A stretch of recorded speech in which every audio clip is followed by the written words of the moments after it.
हम पहले R&B की उसको अप्रिशिएट करते हैं। हमारी मांग ये थी, सिंस 15 ईयर्स यहाँ कोई मैग्नेटाइजेशन नहीं हुआ था। यहाँ के दुकानदारों को, ड्राइवरों को, ट्रांसपोर्टरों को धूल गड्ढा पानी से बहुत मुश्किलात था। 2014 का जो सैलाब है, इस वक्त तक उसका गड्ढा अड्डे के अंदर से खत्म नहीं हुआ था।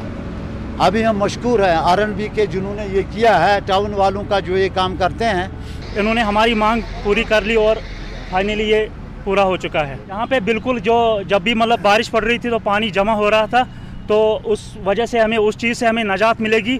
और यहाँ पे मतलब पूरा धूल वगैरह, मिट्टी वगैरह यहाँ पे होती थी और दुकानदारों को मुश्किलात होते थे कि वो अपनी दुकानदारी सही से नहीं कर पा रहे थे।